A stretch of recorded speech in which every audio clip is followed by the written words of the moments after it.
Welcome to the Power of Pleasure podcast. I'm your host, L'Oreal, and I'm on a mission to help you embrace pleasure as a lifestyle. This show is a love letter to all the pleasure life has to offer. And each week, I'll be chatting with friends, loved ones, peers, and people I admire about all things pleasure. Through these conversations, I'm giving you the best tools, resources, and tips to help you create a life that is ooey gooey juicy good, one shift at a time. So buckle up and let's get ready for this week's episode.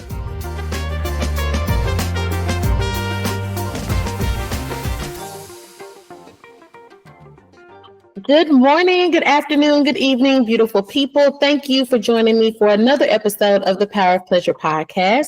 I'm your host, L'Oreal, and today we are having another really good conversation about finances. But this conversation is about preparing for retirement. And, as a younger millennial, it makes me so nervous to think about retirement just because I know that the options that maybe my mom had are not the same options, that I have now. So I definitely have to look at retiring through a different lens. But our guest is someone who has already managed to retire by the age of 50, and she is really passionate about helping other people do the same thing. So please help me welcome our guest, Miss Dalene. Hello. Hello. Thank you. I'm excited to be here. Wonderful. So I always ask before we get into the interview for you to just take a moment to let the people know more about you and what it is that you do. Yeah. So, yep, you got it right. I retired at the age of 50. And I did have a pension plan. That doesn't make it any easier. There's still some steps you have to take. However, I wanted to have that option. So I created the door to be opened when I was ready. I could have gone as early as 48. But I chose to hang on for 2 more years and then left at 50. And as I was getting ready to, I was like, what am I going to do? And so as I was sitting with my hobbies and the things I love to do and what I'm passionate about, I really realized I wanted to become an entrepreneur, number one, so that I wasn't doing the 9-to-5 anymore. I had done that for 32 years. And so I stepped into, that's when I found financial coaching and I stepped into it. And as my time working through it, I realized the need for not only managing finances, but to creating that desire to retire. It's more than just money. That's my motto. Financial planners are so focused on growing your money and helping you get there. And then when you get there, and I'm sure you've heard, people are like, I'm so bored. I don't know what to do. I have no purpose in life. Mm-hmm. And that's where I come in. That's where I come in because I have done it. I've lived it. I've enjoyed it. There's so many different options and avenues. We just have to think about it. We have to plan for it and prepare for it. I had my dream early, which I think helped create with the motivation, the consistency to get there at the age of 50. And so, I just hope to support others in creating their retirement dream and their motivation to get there. And yes, I've heard that a lot. My mom retired, I want to say it's been maybe 3 or 4 years now, and she is bored. She's like, oh my gosh, I think I'm just going to go and get like a job as a greeter at Walmart so I have something to do. And I'm like, what? You worked for, I want to say my mom worked for like 35, 36 years, and then she retired. And I'm like, you want to go back to work? Like, I don't think that's kind of the point of retirement, or maybe I'm not understanding. So I'm really glad that we have been able to connect because, like you said, a lot of financial planners, it's all about growing your money and, getting into stocks or other things to do to make more money. They don't really talk about what it means to retire, preparing yourself for that outside of finances. Like, yes, finances play a big part, but I'm sure there's some other steps that are missing. And it sounds like the work that you're doing is helping to fill in the gaps. Yes. Like having them think, like if I were working with your mom prior to it, okay, start thinking about it. And there's more than just going getting another job, right? There's you can go and work with communities, work with schools, work with, all sorts of things if you want to get involved in different places, make a difference. I became an entrepreneur. There's always that journey. So yeah, it's just exploring it. My husband retired 3 years before me, and he does choose to go back to work. However, he works a very part-time, and he's very selective on where he works. So he's been able to do a lot of jobs he never could explore before, just for fun, just for growth, just for learning. So he just does his in a different way. So I always love to share, he was a Zamboni driver, and everybody's like, oh my gosh, how fun, how exciting. And they pay horrible wage for that job, but it was something he could do because we didn't need that living wage anymore. It just becomes extra. And so, yeah, there's lots of different things to think about on the flip side. Absolutely, I'm sure. And so, what would you say led you to want to retire by the age of 50? And what was the turning point that had you go from maybe I can do this to, okay, no, I know I can do it. This is possible for me? Yeah, so I worked for government. And so with the government, I had the pension. My dad had retired on the pension as well. So I was really just modeling myself after him. Just going through the, day to day working, do what you do. You put towards your 401 as well, all of those things. And I changed from one agency to another.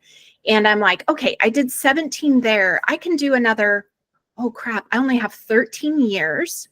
That was the qualifying years to be able to retire. And I'm like, oh man, I got to get ready. So it was that moment I realized I've got to be prepared, because 13 years is not that long. Mm-mm. And so I wanted to have that door open. I didn't know if I would leave. And like I said, I did 2 more years. So it was another 15, but I wanted to have that door open because I had experienced as a worker, those older people, and I'm not being rude, who are kind of the cog in the wheel. Like they have no desire to go anywhere else, and they're kind of plugging up those promotion availabilities to all of the other news, and I'm like, there's got to be a flow here. And I wanted to go out on top instead of like failing, aging, all of that. And so those were my desires. Those were my reasons. And so I got to work, and my daughter was still young. She was 8. So I'm like, well, I still got to raise her. She's still got a lot of things to do. We still got to have fun as a family. But I got to prepare for retirement. So those were my 2 focuses. And I just basically put my money in both places and just kept going and just kept going. Good. I really like that. And 13 years, it does go by fast, especially when you have children. That time just really, it flies by really quickly. And I assume it's easy to just get so wrapped up in the day-to-day that you're not really focusing on what's going to come, when your kids are older, when it's actually time for you to retire. And so when you think about how people traditionally learn about retirement, what are some misconceptions that you think people have about retirement planning or, financial freedom? And what do you do when you're working with your clients to help address those things? Yeah, I think the biggest misconception is people think they have to be a certain age. Well, I've got to be old enough to get Social Security, and I've got to be old enough to get Medicare. Mm-hmm. You don't. You have to plan in the right way to be able to not rely on that. So I think that's a huge misconception, that people are just working, and they're like, well, when I'm 65, then I'll go. And that's what, it's Social Security, Medicare is going to take care of me. And the second thing with the Medicare is not free. And I think a lot of people think they're just going to roll over into this Medicare and it's going to continue on with healthcare, just like they've been getting from their employer. And it's not, and so really start learning more about what that is. You do have to pay a monthly premium. It's based off how much you earn. And so you've got to explore that and be prepared. And so, do you want to get to that point of like, I'm just waiting until that age? And we know, like, health wise, the difference between 60 and 70 is extreme, and it depends on who you are. But what if all of a sudden you're found like at 60 as opposed to waiting until 65, like health wise, other circumstances, and you're finding yourself being forced to retire? And it's like, why not plan for an earlier one and then just go with the motions after? So I think people need to understand all of the elements that play into it and build their own wealth letting Social Security fill in a gap, maybe that comes to support as they're aging and healthcare does get more expensive, it can cover that, and just understanding what Medicare is going to provide or not provide. I pay less for a double medical premium than my mother did from Medicare. Wow. And, so it's like just understanding that it's not going to just be a free ride and that it is going to take some. And I'm out on the open market, most entrepreneurs are, and there's a cost out there. Just plan on taking that cost with you. As, a government employee, I didn't pay any premiums. And I know a lot of employers don't make their employees pay a premium, but you know what? It's going to come to you. Got it. And thank you for that. The insurance thing has been really big. I remember my mom, as she got closer to retirement, trying to share this information with me, but I had no idea what she was talking about, because I was in high school when she first started having these conversations, and I'm like, yeah, okay, but I didn't know what she was talking about. But now that I'm an adult, and I'm married and I have children and I'm working, I'm seeing a lot of the things that you have mentioned, not only with the insurance, but when you're working with the company, you have a good job and you want to move ahead. Sometimes there's nowhere for you to go because you have people who've been with the company 20 years, 25, 30 plus years. They're not leaving. And so on that note, especially as women, sometimes the idea of being able to achieve financial independence, it can be really daunting, especially when you're starting to feel a little stifled in your career, but you really want to plan for the future. And so what advice would you be able to give to someone who may find themselves in a situation like that and they're not sure where to start? Yeah, I can totally, relate to that. I started with the government. I found myself, quote, unemployed. I was still living at home. I was unemployed for 3 weeks. So it was just a term for that time. It's way different than having a family and all of that. However, that's how I ended up working for the government. And it was a really good job, but I put myself through school. And so as I was I got my accounting degree. My job was not in accounting, but I was making good money, and I had, vested myself in this pension plan and these services. And I'm like, what am I going to do? I could have gone to the private market and become an accountant, CPA, and made a lot more money, but I would have had to sock the extra away to be able to retire. So I just kind of stayed there, So as I was working through it, I was like, trying to find places to go that would use my degree. I earned my degree. I wanted to be doing it.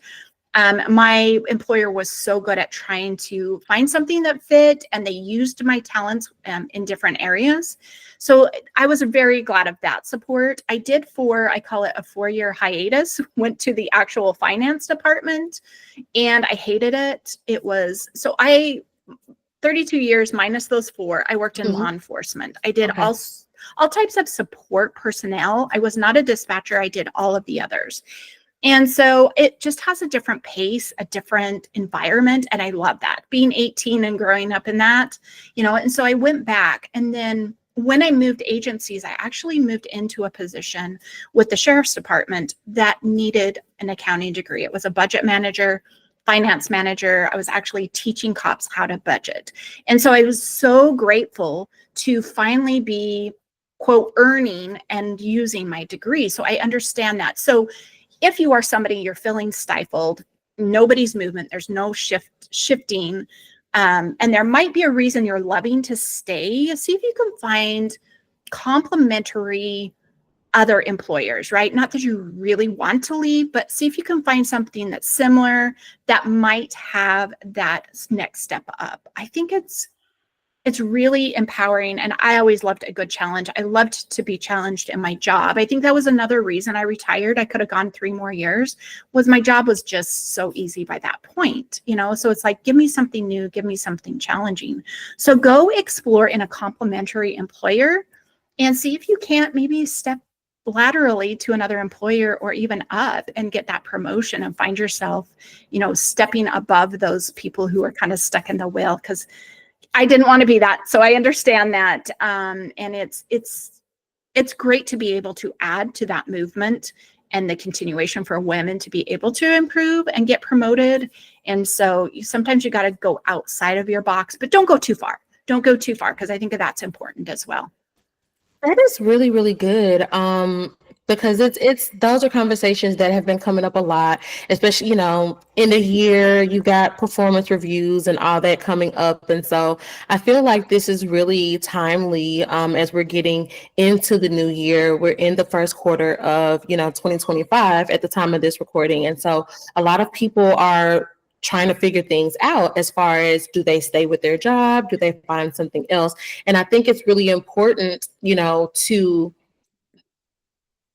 not just encourage people to be so quick to jump ship, but try to find ways where they can still keep what they have going and just move to a different area within the company, because you never know where those doors are going to open.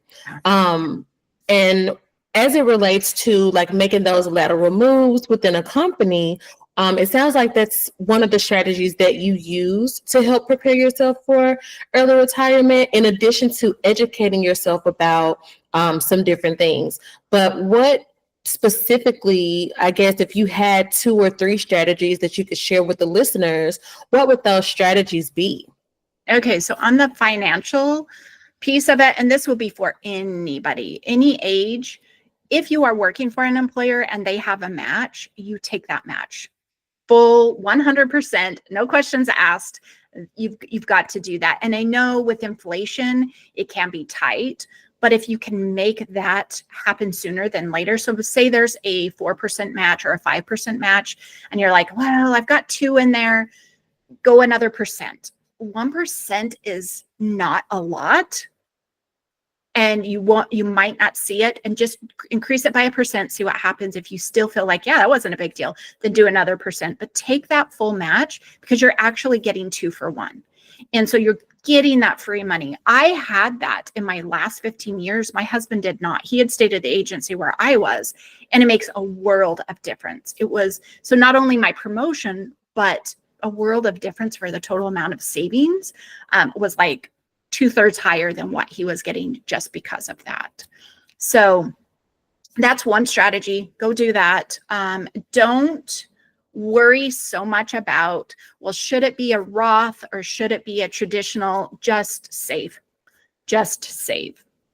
And then the next thing that is a strategy that's not really financially, but as you're approaching retirement, I want you to start thinking about, we just, you did mention we're just into 2025. So we've just kind of finished our holidays. We had some great times, right? And if you're a worker, you probably stayed home more. There was probably some great mornings, waking up slow, the people that were with you, the things that you did, that is your wealth. That is your wealth. So think about that. That is what you want in retirement. How can you get that in retirement? How can you make that happen? How did that work? So I always like to have people go to that, but then I always love to, and this sounds really bad, but what are you going to do every single day? Because that's what retirement does boil down to. Even if you are going to go travel, even if you are going to go be a golfer, those are the two things that's what you do when you retire, and I don't do either. But it boils down to, what are you going to do every day? Even traveling, even golfing only fills so many days. So, I love my slow mornings. I still wake up at the same time. I still wake up between 5 and 6, but I don't even start really doing anything or moving until like 8. And then by 2:30, I'm like, well, that's the end of my day. And so you kind of got this shift, but still there's about 6 hours in a day. There's going to be preparation of food. There's going to be cleaning of the house. There's going to be running errands, those types of things. But still, it's going to boil down to, what are you going to do every day? Maybe you've got a hobby. Maybe there's a new skill you want to learn. Maybe you want to go back to school, right? Just let it be open and don't let it have any boundaries, and just start thinking about what you can be and who you can be in this next phase. I love that. And that's actually one of the questions that I was going to ask you. So that's a perfect segue. And I love when the conversations just align themselves like that. And so one of my questions is, what hobbies or adventures or opportunities have you been able to take advantage of since retiring at 50? Yeah. So I want to kind of go back to, what I was thinking before I decided to become an entrepreneur is Mhm. I'm an avid fiction reader. I read 100 to 150 books a year. It's Wow. what I do. It's what I do in my free time. People are like, well, do you watch TV? I'm like, no, no. I mean, very, very, very, very little. So I was like, okay, am I going to read every day, all day long? No, right? Like that just can't be. I can read more. So that kind of took up some time there. And initially I was like, well, I'll go help children at school read. Well, that's when I realized I'd be on their timeline. I'm getting into a new idea though, kind of on that segue and really wanting to find, my husband and I just moved. So that's another thing we did in retirement, to be closer to our daughter who had moved 5 hours away. And so we've come here and done that. So learning new community, learning a new city. And I really want to start, exploring what their literacy programs are here, because I do believe that 100% that is the basis. Just like I believe saving is the basis of being really good with money, that reading is the way you can be really good with life, right? With growth and learning and being powered. But we've really just relocated and decluttered. I tell you what, moving from a home you lived in for 25 years, you have a lot of stuff. And when you don't want to pay movers or too many moving vans, you cut back and do all of that. But, I want to take up my crochet and my knit again. There's very few things I actually know how to make. And there's things that I really want to do. Like I knit dishcloths. I don't knit, but I knit dishcloths. And I really want to learn how to knit socks, and so it's like adding those and exploring those and making room for those. So there's just so much you can do. I think I'm ready to go outside and kind of garden and add flowers where I never had time working. It was never a desire that over empowered something else. We just kind of had very, very basics. I mean, we didn't have a trashy yard by any means, but, so yeah, it's just, hobbies can go a long way, especially new hobbies, but you've also got to have community and connection. That is beautiful. And just thinking about, just taking a moment to picture what I would like for my slow morning to look like. And, if I had time off, like I didn't have to go to work, how would I want that to be? That feels really good. And I think that's a great exercise for people to do. And they can even start now, even if they're in their 30s, because when I was growing up, I don't know where this belief came from, but I'm like, oh yeah, I'm going to be retired by 30. And now I'm like, okay, that's probably not going to happen, but um, it's still really good to think about. And I think, though, one of the things that keeps people from thinking too much about it, one, is just the hustle and bustle of everyday life, trying to get everything done. But I think, two, just as a society, we tend to focus so much on what we need to get done, and we don't really talk about, what we can do to enjoy life. And so what are some ways that you would recommend to people when it comes to balancing enjoying life now and then preparing for retirement and saving for the future? Yeah. So I kind of led to what, mine was, where I still had my daughter growing up. She did a lot of extracurricular, but we also bought a piece of property so we could recreate on it, take four-wheelers there, spend some time there camping. So that was our now. And that's where I shuffled my money to, anything that supported that and helped us there, but also adding to my retirement at the same time. So you've got to define yours. So what is it that you want to do right now? Because I believe that is just as important as planning for the future. You've got people who are like, well, I'll never make it to retirement, so they don't even think about it. What if you do? What if you do? I have a brother-in-law who thinks that, believes that, and he's there, and it's a struggle. It's going to be a struggle. And I get that, we don't think we're going to live until we're 65, or what is it going to even look like? But we have to respect our older self. But then we also need to respect what is happening now, especially if we do have kids, we do have a spouse. We've got to tend to what brings us together as a family, what we value as a family, and what that looks like. So, you know, if that's going camping every weekend for you, or maybe it's traveling, you know, twice a year, you know, whatever that is, you've got to create that vision as well. And doing that with the hustle and the bustle, because there is, I did hustle. We were also my daughter's soccer coaches. So yes, I get it. You've got to kind of figure out what things can autopilot safely. I do believe in automation, but only if you've already tackled the foundations. Otherwise, sometimes automations ends up to overdrafts and into lots of credit cards. So be very careful with that. But you know, coming out of your paycheck for retirement accounts, if you are working for an employer, have that happen. You know, that's an automation that will go. And then just check in with that once a year. Can I up that? Do I need to up that? How is that feeling? How is that growing? And the other thing you should also do every year is check your beneficiaries. Because if, you know, that demise would happen this year, you want that to be able to go to your family so that they're not struggling as much either and not able to get that. So really keep your vision for what it is you want now, whether you're single, married with kids. What is your vision for the right now? What brings the most enjoyment? What do you value as a family? And then what is it that you're going to want to do as you're older, you know? And you can just have a very, I say vague, but a really, you know, just a picture of what that could look like. You don't need to get into the specificities at such a young age, but it starts directing you. It starts getting you there. I love that. And you touched on a lot of key points. And one that jumped out at me was, you know, people having the belief that they're not going to make it to retirement age. And I feel like that's something that a lot of people just don't really talk about. And that, like you said, it's something that they don't think about until it happens. So what's one other thing, or maybe two other things that you wish people have more open discussions about when it comes to money and financial planning for retirement? Yeah, don't be scared to talk about money. I know that is, you know, it's such a hard subject for people to talk about money. I believe people will talk about sex before they will talk about money. With their coworkers, with their friends, right? I mean, oh, money or sex, let's talk about sex. And I'm just like, why, you know? And so be willing to talk about money. Talk about money with your spouse. Talk about money with your kids. That is so important. Talk about money with your coworkers. And it doesn't start off like this. How much do you make?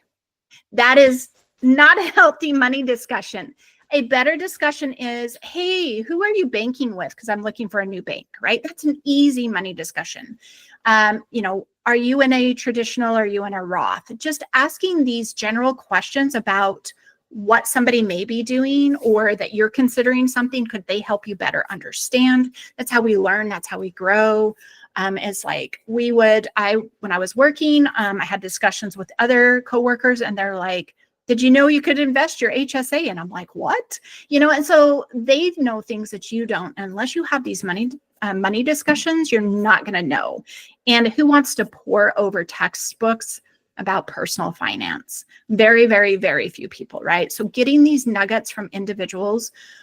With your kids, I know some people, I was actually in a group training, and the individuals there, mostly women, were like, but I'm scared to talk to my kids because I don't have money.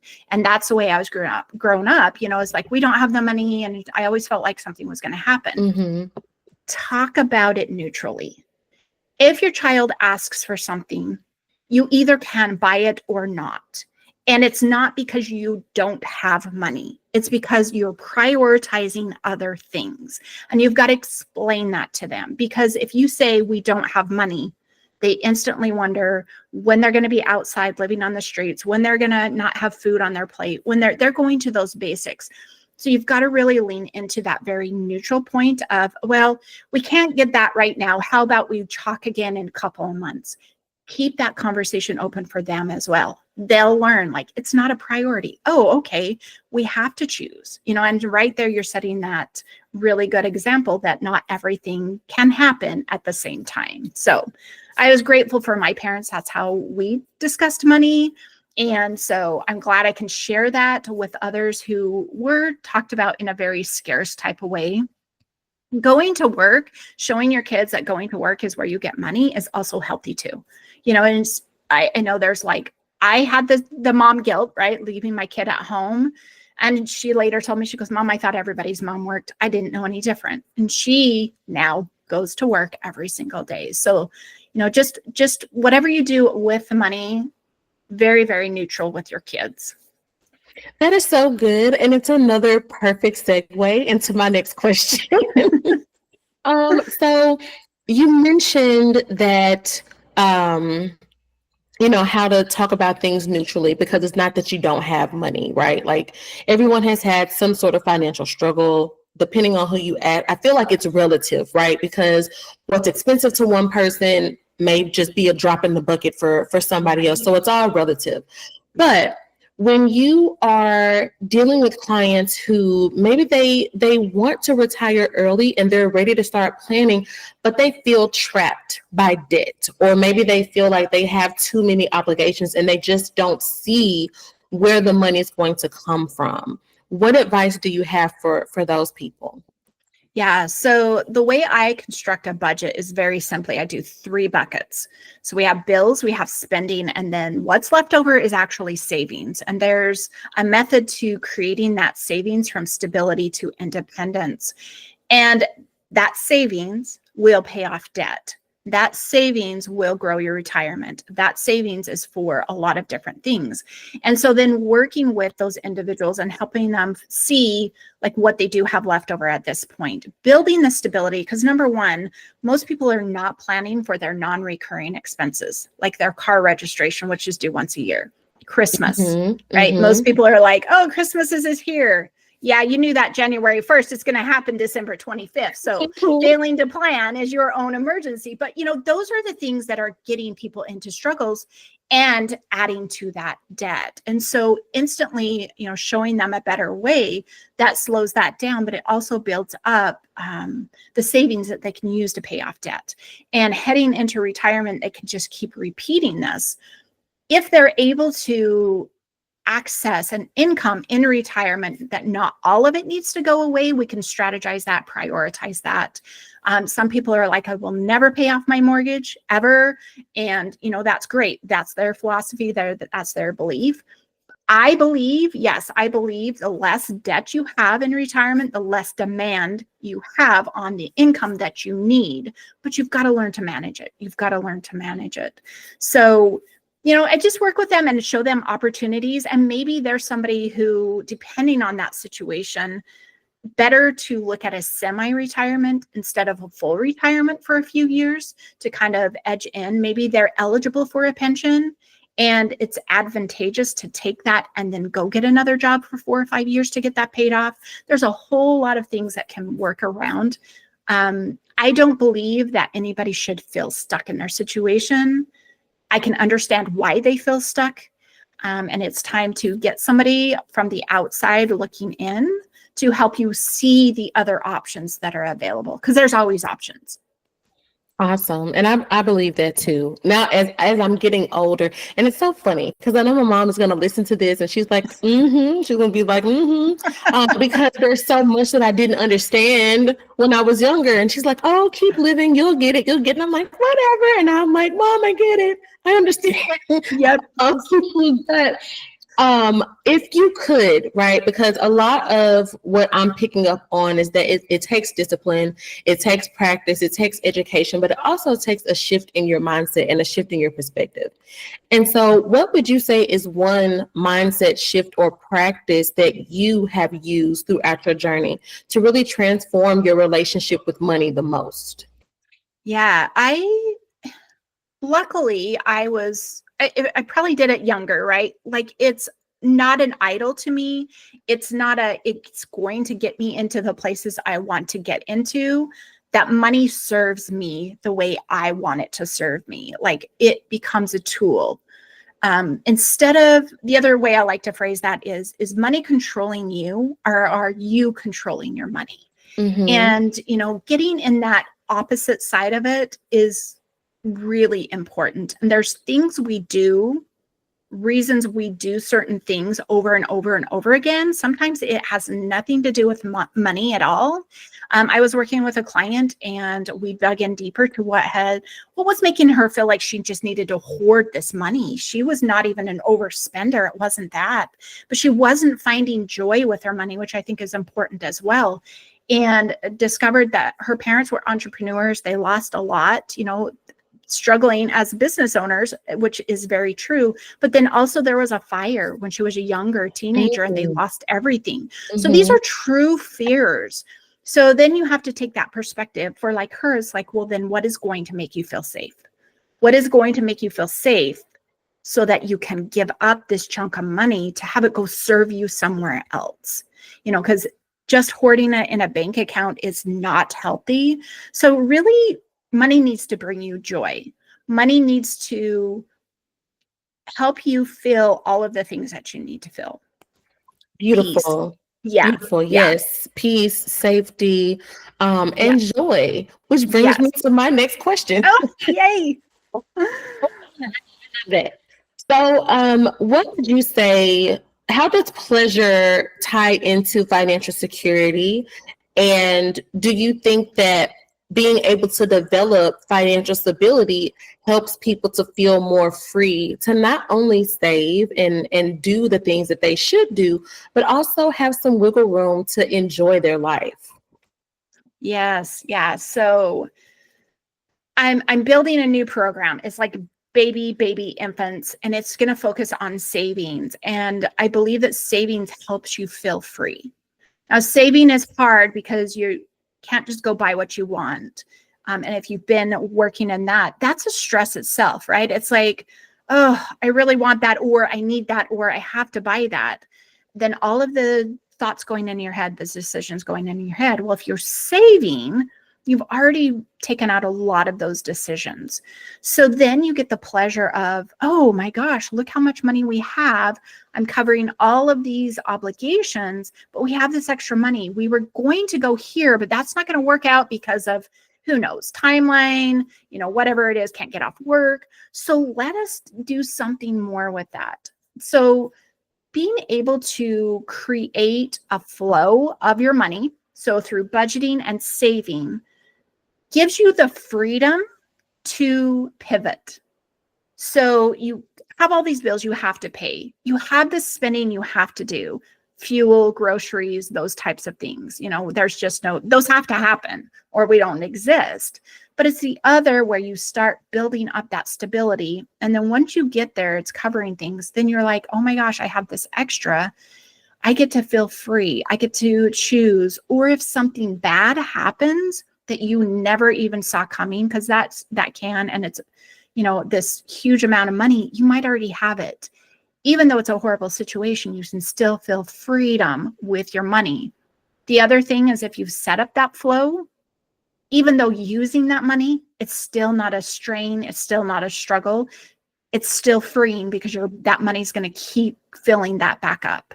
And so getting to that spot where it's like, okay, we had to pay, like my husband, he's just gone through all of the baseline tests because we've moved to a new place. We met our deductible, and I'm like, holy cow, we have the money, but it's a lot of money. High deductibles are high deductibles for a reason. And so I'm like, okay, we have the money, but on the other flip side, I have the money that's going back in there every single month, and we'll get back there. So even though it's not fun, I don't love to spend my money on things I don't want to spend my money on. Everybody's like that, right? But there's that other money that gives you the freedom, that gives you the joy, that if you do find a situation where you need to support somebody in whatever way it is, whether it's your child, a coworker, a good friend, a mom or a dad, monetarily, think how freeing that is to be able to say, I can give you this and I don't have to second guess that, or I can do this for you. I can, it's just the pleasure of being able to serve others is huge. Yeah, that's beautiful. It really is. And so when you look back on your journey, what would you say is maybe the biggest lesson you've learned about how money and pleasure and personal fulfillment are all connected? Yeah. realizing, so exactly like you said, we're young, we know everything, our parents know nothing. And as we start navigating the world on our own, it's like we get to build our own stories. And so, yeah, going back, I realize, I mean, things worked out for me, but I still wish I could go back and fix a few things.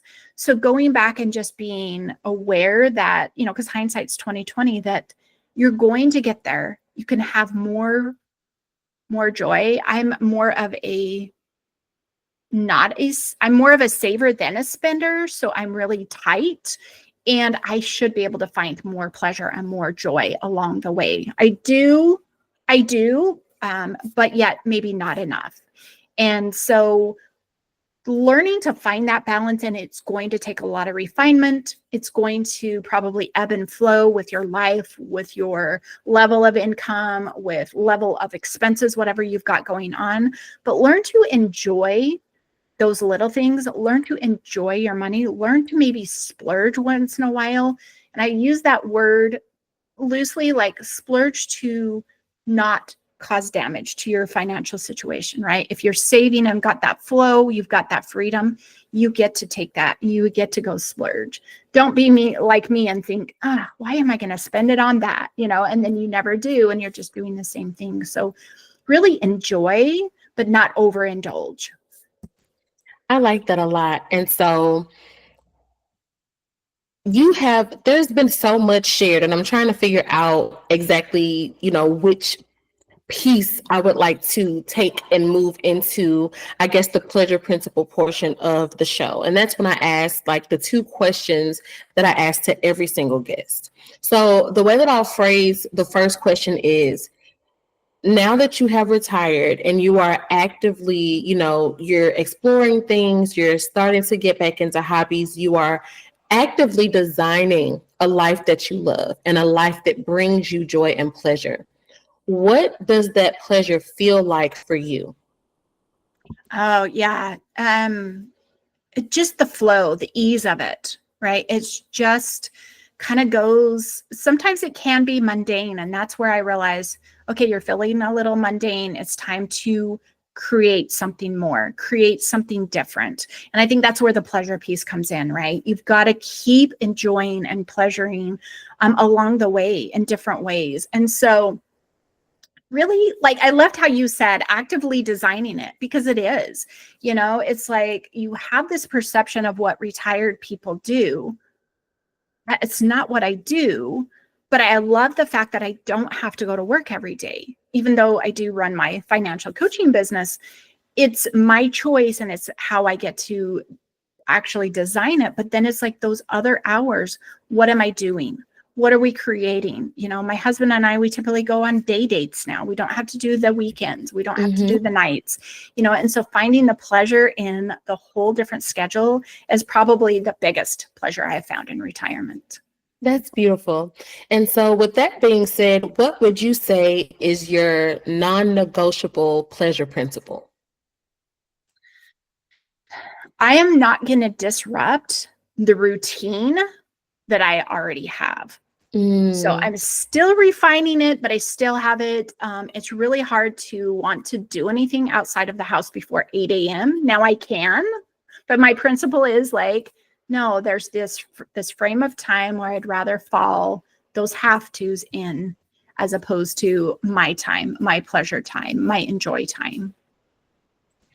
That's beautiful. I love that so much, because as you were speaking on it, I just felt this sense of like calm and, just being really grounded in your decision. And I think that that's something that's really, really important, because especially when it comes to money, because a lot of decisions that people make with money are emotion-based decisions, and they're not really grounded. They're not grounded in fact a lot of time. And they're not grounded in peace. Those decisions aren't made from a more stable emotional state. And so I really appreciate you speaking on that. And so for the listeners out there who have been inspired by your story, or they want to get to know more about you, or maybe even become a client, how can they do that? Yeah, you can go to my website, elevatefinances.us, And right on there, there's a link to book a call. Book a call, let's chat. You'll know me a little bit. Also poke around on my website. It tells about what programs I have, but I take everybody through a strategy intensive first. It's just a 2-hour, I say it's just a 2-hour. It's a 2-hour intensive. We look at your money. We actually kind of create a plan. And from that, you can either go out on your own if you're somebody that's like, I just needed that framework, or if you're like, no, I need the accountability. I need to learn some more things. I know I'm struggling with, like mindset, or I need to create that debt and stick with it. Then there's the 3-month coaching at that. But yeah, go elevatefinances.us at book a call. I'd just love to chat. Wonderful, wonderful. I'll make sure to have all your information in the show notes and like up on the site and everywhere that the episode is going to be. And I thank you so much for your time today. This was a really enlightening conversation for me, especially. And I know that if I got something out of it, then the listeners and the watchers did as well. So thank you so much for joining me today. Yeah, thank you.